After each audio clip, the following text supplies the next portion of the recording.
늦게 진 시간까지 고생 많으십니다. 저도 해보니까 이 시간이 제일 힘들더라고요. 그런데 다른 거보다 이렇게 예결위가 제일 질문도 많고 그리고 고생 많이 하시는 것 같습니다. 힘내주십시오. 보건복지부 장관님. 네, 의원님. 고생 많으십니다.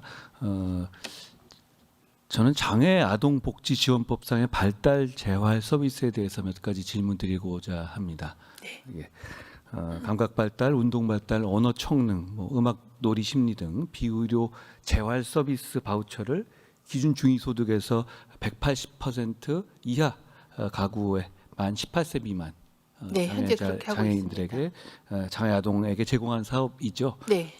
저는 취지와 필요성 모두 대단히 필요한 사업이고 공감하고 꼭 필요한 사업이라고 생각합니다. 네, 더 그렇습니다. 많은 노고를 해주시고 계시는 것으로 아는데 노고에 감사드립니다. 그런데 제가 보기에 몇 가지 개선할 점이 있는 것 같아서 같이 한번 말씀 나눠봤으면 합니다.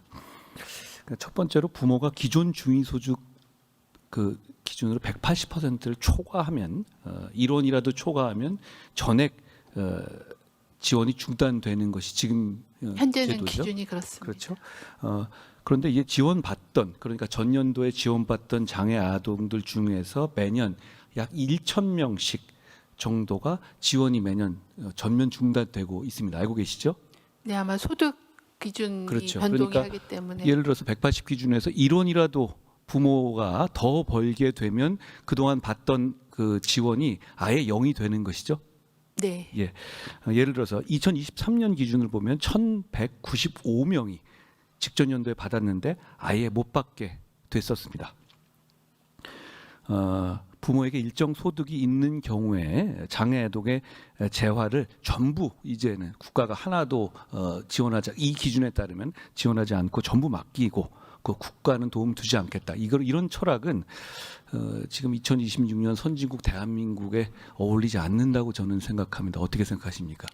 좀 더 그 지원 대상을 확대하는 거는 필요하다고 생각합니다. 특히 아이들은 재활을 해서 장애가 굳어지지 않고 좀 더 개선될 그렇죠. 여지가 있기 때문에 조기에 재활 치료를 강화하는 건 필요합니다. 조기 재활 치료를 더 강화했을 경우 나중에 또 장애인들에 대한 지원의 비용을 아끼는 면도 있기 때문에 네, 저는 말씀에 공감합니다. 그런데 이런 건 소득 구간별 차등을 두되 예를 들어서 액수가 너무 많은 소득이 많은 분들에게 대한 지원은 우선순위나 미루더라도 차등을 두되 지원이 0이 되게 하는 이렇게 소득 기준의 절벽을 되는 절벽으로 남는 이 지금의 방안은 개선이 필요하다고 생각합니다.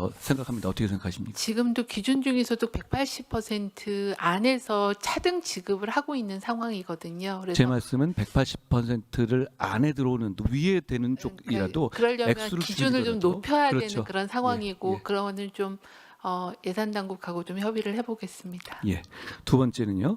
이 서비스를 받으려는 대기자는 굉장히 많으신 것 같습니다. 그만큼 네. 이 서비스가 유용하다는 의미이겠죠.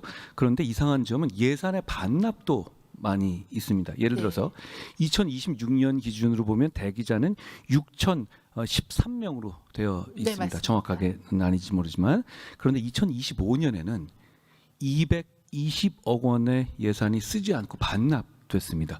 이거는 뭔가 이렇게 원하는 분들은 많은데 오히려 이렇게 반납이 이렇게 많다는 건 뭔가 배분이 잘못되고 있는 걸 의미하는 건 아닌가요? 네, 왜 아마 이런 지역 현상이 간 되는 거죠? 미스매칭이 좀 있었거나 아니면은 지역 내에서 제공 기관의 어떤 역량 같은 지역 간의 제공 기간의 차이가 있었을 것 같습니다. 총 액수의 예산의 기준을 볼 때 220억이면 굉장히 큰 액수인데요. 이거는 좀 면밀하게 검토하셔서 이런 미스매칭은 일어나지 않도록 해주셔야 하지 않을까 생각합니다. 부족한 점을 비판하고자 하는 것이 아니라 네네. 장애 아동과 가족을 위해서 개선하고자 말씀드린 겁니다. 보건복지부에서는 이런 시스템을 개선하기 위한 방안을 한번 검토하셔서 네.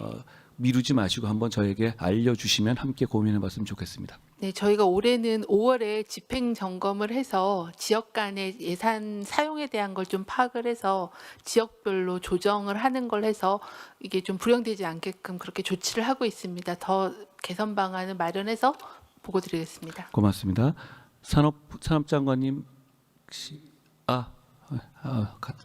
어제는 없으셨는데요. 예, 그 선안권 반도체 투자 관련해서 미국이 선안권 반도체 투자를 얘기하면서 왜 미국의 투자가 늦어지느냐 내지는 미국에 투자하라라는 식의 문제 제기를 한 사실이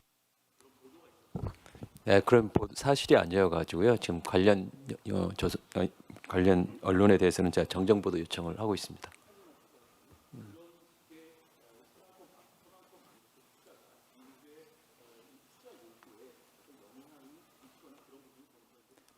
그렇진 않습니다.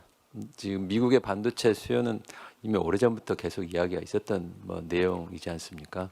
그렇지는 않다고 생각을 합니다. 네, 한동훈 의원님 수고하셨습니다. 다음은